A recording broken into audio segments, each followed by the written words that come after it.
Hello and welcome to the second in my series of videos about the underlooked bands. Why underlooked instead of overlooked, you may ask. For me, these are bands or artists that are mostly defunct now, and they may have had some attention in their day. Hit singles and albums, tours, TV appearances, etc.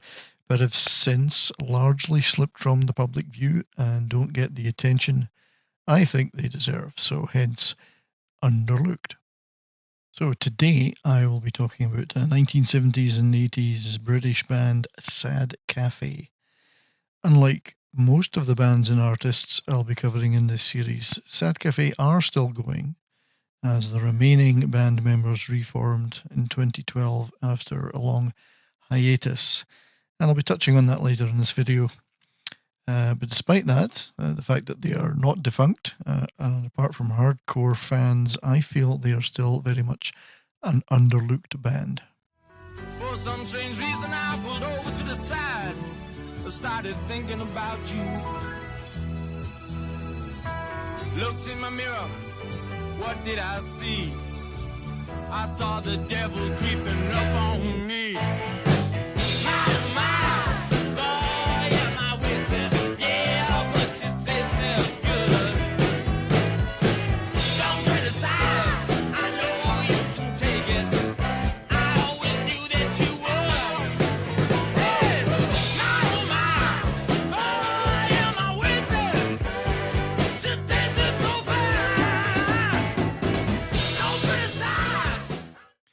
Sad Café, and one of my favourite tracks of theirs is the 1980 single My Oh My.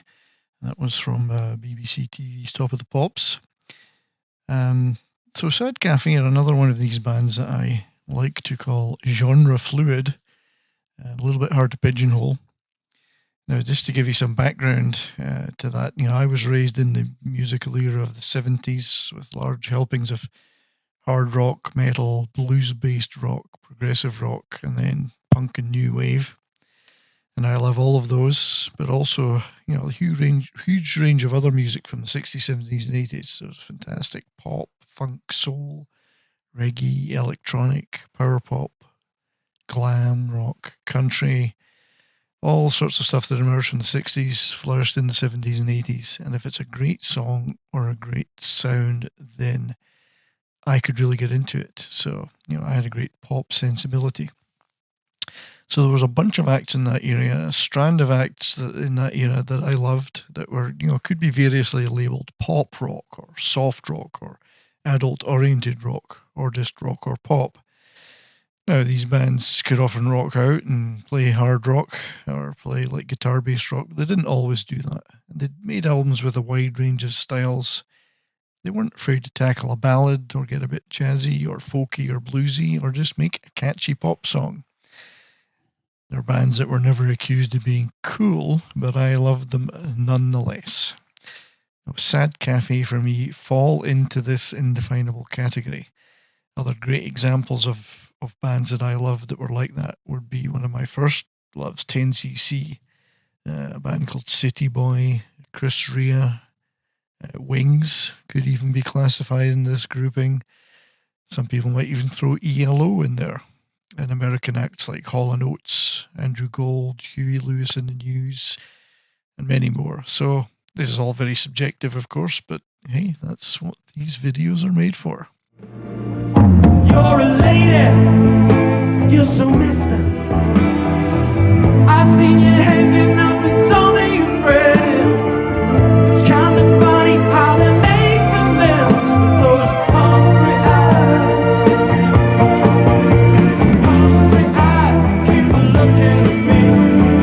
Hungry eyes tell me what they see. No, they ain't no place that I'd rather be. Need those hungry eyes.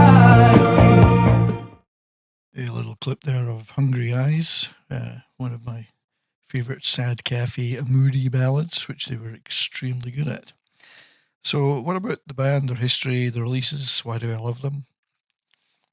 They were formed in 1976 in Manchester, England. Now, Manchester, like its celebrated neighbour Liverpool, it's got a long and venerable rock history.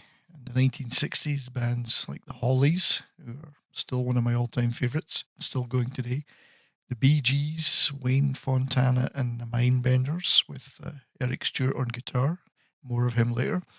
All had transatlantic success, as did, although they're not to my taste, Herman's Hermits and Freddie and the Dreamers.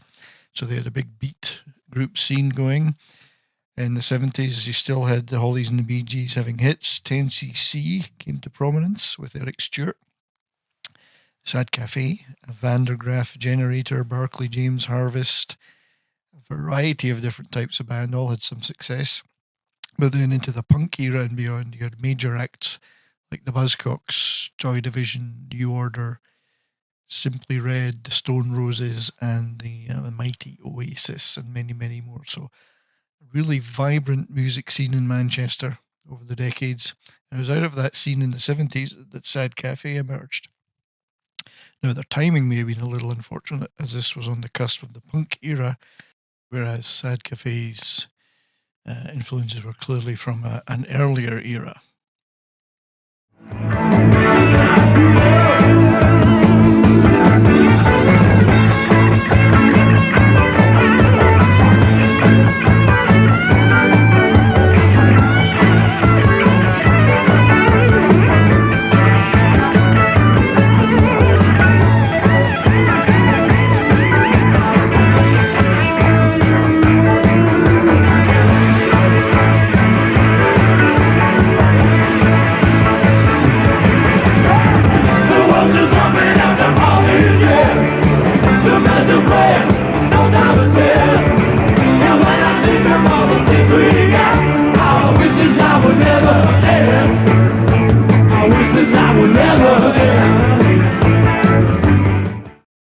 A clip from Sad Café live in 1978 with Wish This Night Would Never End, which is an early live staple of their act and eventually turned up as a B-side to their biggest hit, Everyday Hurts. So at that time, the band had founder members Ian Wilson on guitar, Vic Emerson keyboards, Ashley Mulford lead guitar, John Stimpson on bass, and Tony Creswell drums. Now, these were all great musicians, and I mean no disrespect to any of them when I say, though, that the band's secret weapon was the singer Paul Young. And at this point, I need to issue the standard confusion warning. This is not the solo artist Paul Young, who had some massive hits in the 80s, such as Every Time You Go Away or Love of the Common People. This was Sad Café's Paul Young, who was a phenomenal frontman and a powerful vocalist. He had a huge range, capable of everything from emotional ballads right through to rough, ballsy, Jagger-esque rock and everything in between. Anyway, he couldn't put a note wrong if he tried, and injected a lot of conviction and charisma into his work. And if you don't know his Sad Café work, you may be more familiar with some of his later work in Mike Rutherford's Mike and the Mechanics. Now, regardless, in my opinion, Paul was one of the best vocalists Britain ever produced. He was very undervalued, and his untimely death from heart issues at the age of 53 in 2000 was a tragic loss. Also sadly lost to us in 2018 was the other founding member, Vic Emerson, who co-wrote many of the band's most popular songs, as well as having a stint in later versions of the band 10cc, where I saw him live a few times. So I hope both Paul and Vic are rocking in peace. The band went through a number of personnel changes throughout its career, and as this isn't really a full-length documentary, I really don't want to linger on all of them, except I do want to point out that drummer Dave Irving, who joined in 1978 and for many years following the disbanding of the group was a standard bearer for them online and kept the name alive. So now to return to some of the music of the band.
So that was the track Black Rose, which came from Sad Cafe's debut album, Thanks Tara. Thank you and goodbye, for those not into the English vernacular.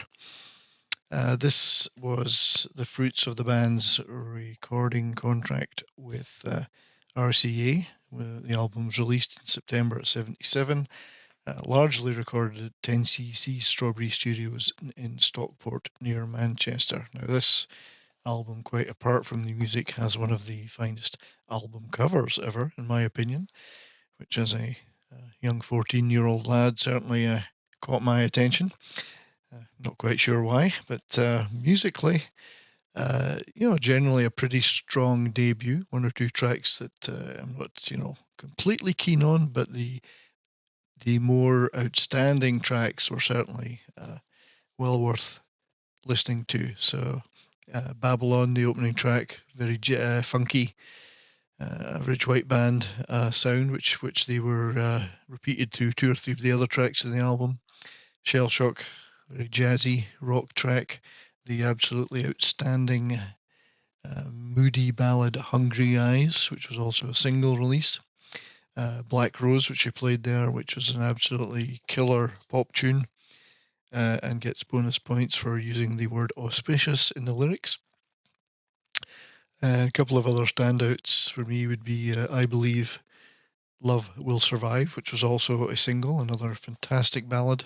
Great Paul Young vocal in that. And then the last track, Bell Ends, a live staple of the band for many years, was more punky and a bit of a nod to that punk movement that was kicking off in the UK. So this album at that time was only a UK release. It did make number 56 in the British charts, which was good enough to get the band, more touring, some television appearances on the BBC, etc. And the singles got a little bit of notice around Europe and so on. So on the whole, a strong debut, if not an entire success. I'd certainly give it 8 out of 10, and there was certainly a promise of more to come.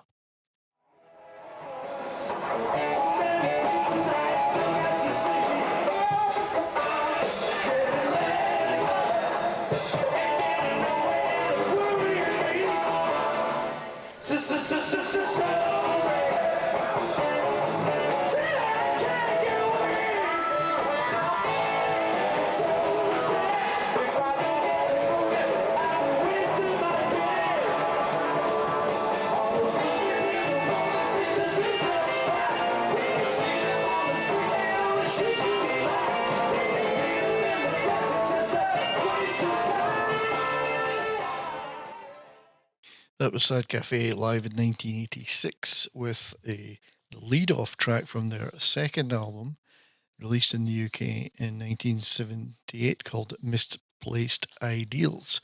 And this one also had a catchy, attractive or unattractive album cover, depending how you looked on it, done by the Hypnosis, who made a lot of album covers back in the 70s. And it's fair to say that one has caused the album, that and Thanks to I both have repackaged versions, because not everybody liked the covers of those first two albums.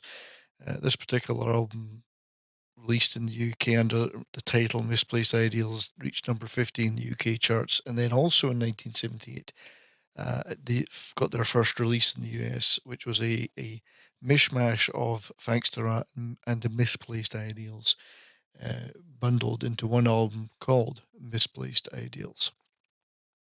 Now, Restless showed a slightly harder, more blues-based rock edge to some of the tracks on Misplaced Ideals. They still had a lot of ballads, jazzier and funkier tracks too, but certainly injected a little bit more of blues-based guitar work.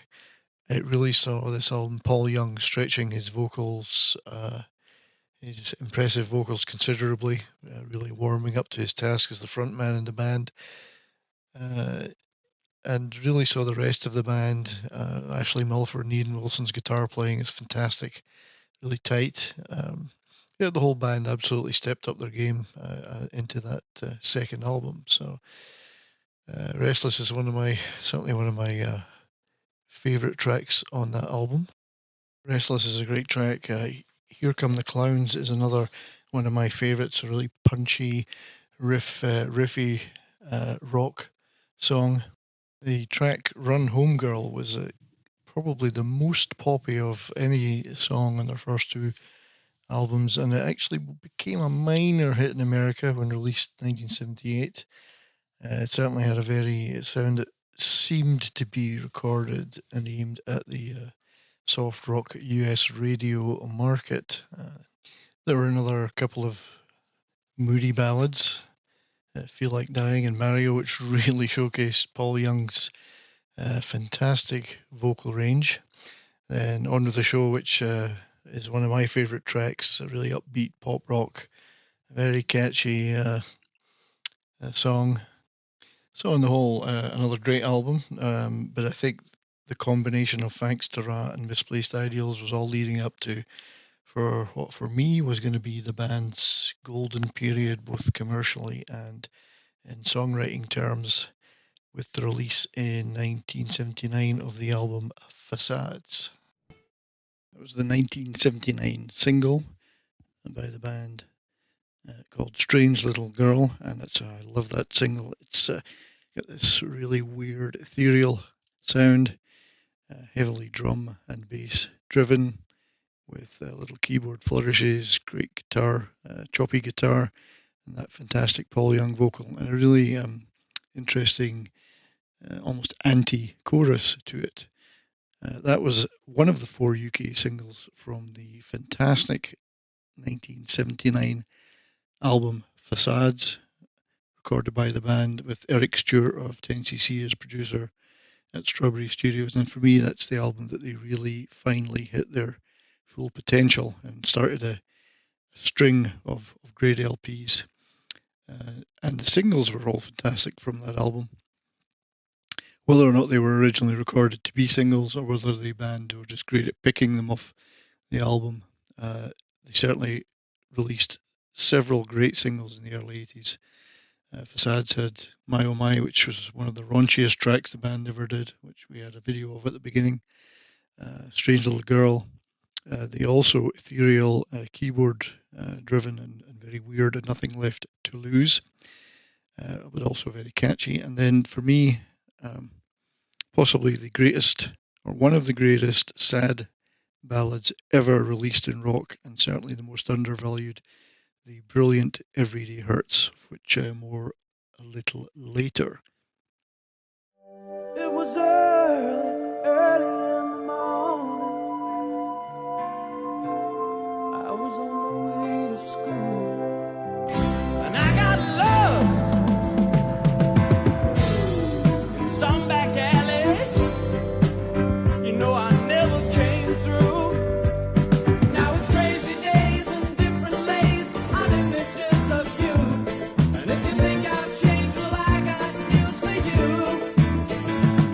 If it's all the rage to be insane, let me play the fool, 'cause I really don't have nothing left to lose. The sublime Nothing Left to Lose from Facades, and to me there wasn't a bad track on the album.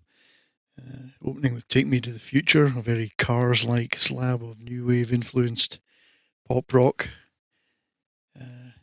Crazy Oyster, fantastic harder rock sound from Paul Young. Emptiness, another great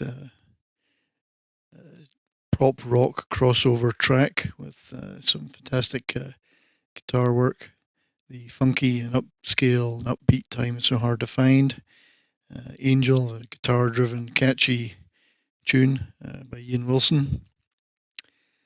And the kind of slow, funky, laid-back Get Me Out of Here, also an Ian Wilson track. So all of these are fantastic. The singles were great, but really the crowning achievement, in my opinion, was the probably the best-known track of the band, Everyday Hurts, which, as I said earlier, has got to be one of the most undervalued sad ballads of all time.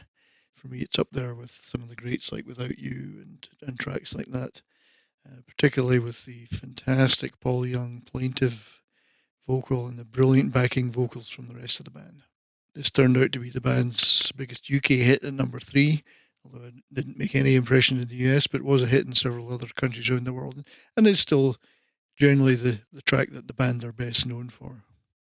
Of course, being the era that it was for vinyl collectors, I've got the 7-inch picture disc single of Every Day Hurts, and the B-side is as well as the studio version of the fantastic live staple Wish This Night Would Never End, probably their most stonediest rock track that they had in their repertoire. Every single day that I'm without you, it's a little hurt, it's a little bit, just a little bit, just a little more, just a little more than I've been hurt before.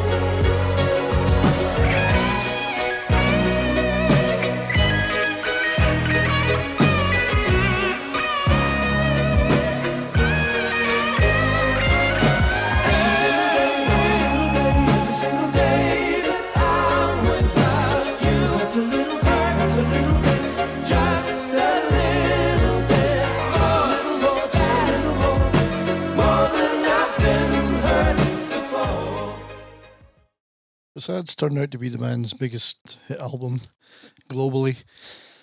Reached number 8 in the UK and proved to be a commercial high point. Now, the following album, released in October 1980, self-titled Sad Café, was almost as good an album. It didn't have the traction of the big hit single on it, Every Day Hurts, but it certainly had a couple of really standout singles in La Di Da, which is a kind of classy pop tune, and the sort of mid-paced, strong rocker in I'm in Love Again. So 2 excellent singles, didn't fare quite as well as Every Day Hurts, but the quality was certainly still there. There was less emphasis overall on ballads in the album and a little bit more funky, bluesy rock. I think in terms of quality, almost as good as Facades. Other standouts on the album for me would be the very funky Love Today, What Am I Going to Do, another great pop tune, and possibly one of the more unusual tracks that the band did, and I think should have been a single, don't think it was the Keeping It From the Troops, a slow-burning guitar-based rock track with a frenetic ending, all about a mutiny amongst soldiers in the desert. So there's your classic rock and roll subject matter right there. For me, an absolute standout track. Definitely one of my all-time favourites by the band.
So I'm going to draw things to a close. Following the Sad Café album. There was another really good album which I enjoyed called Olé, and then a couple more studio albums through the 80s, but then ever decreasing returns and the usual squabbles with record companies, etc., and the band decided to call it a day.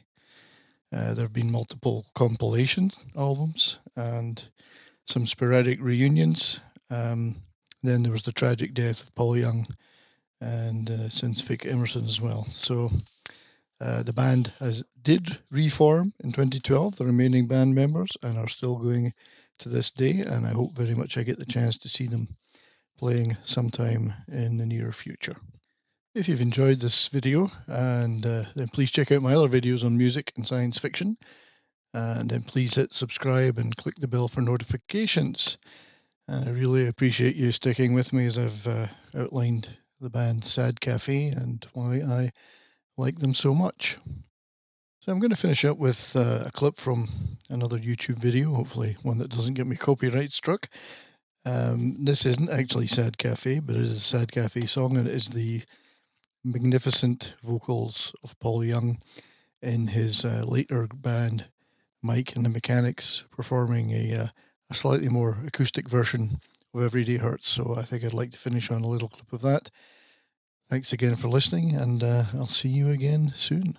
Now I look down from your window. I see a young man across the street. He looks something like Ethan, and he's walking with his head down to the ground. Did you want to hurt me so? Why did you have to go away? There's one thing I can say. Every day